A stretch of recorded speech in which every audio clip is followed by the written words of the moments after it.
Metal carports. Let's talk about them. I finally got mine, a journey I documented in a previous video that I'll link down in the description. A month later, I've really been enjoying it, but there are also two things that I have learned that I didn't expect. Thing number one is the heat. While the carport's 100% effective at shielding the car from weather, it can get hot under here. The sun bakes that metal, and the metal transfers the heat to the underside. It's 95 degrees outside today, but look at that, 141 on the underside of the roof, and the roof of my car, it radiates all the way down to heat this. Look at that, 109, 110 degrees. With the open sides of my carport, the heat does dissipate. The ground there, it's about 87 degrees, 87, 88 for the posts. But anything above chest height, and again, this is with open sides. I hate to think about it with closed sides, which I almost considered on one.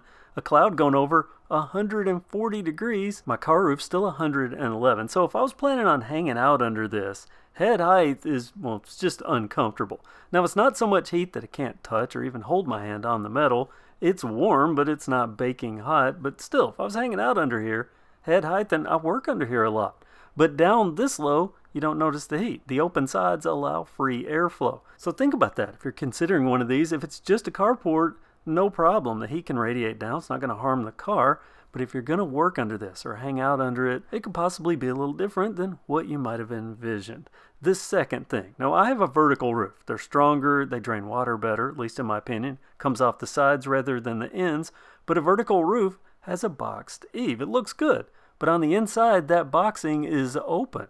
And it turns out that open area, those little shelves, birds love them. Now, I don't know much about bird law, but over a week of battles, I learned a little bit about bird behavior, and that is they can be persistent. I was told they couldn't stand foil, so I added some. They just started moving it and working behind it, coming back time after time. Every time they would appear, I would add even more foil to the tune of $15 worth. And finally, I got to a point where they couldn't even get behind it. I think the battle is won. Hopefully they don't come back, but at least during nesting season, I'm going to have this foil packed in the eaves. And don't get me wrong, I love little birds. I just don't want them nesting and pooping on my car that I bought a carport to help protect, which these metal carports definitely do. They are great, but no great, with a couple of extra caveats that could affect how you plan on using them if you don't know going in.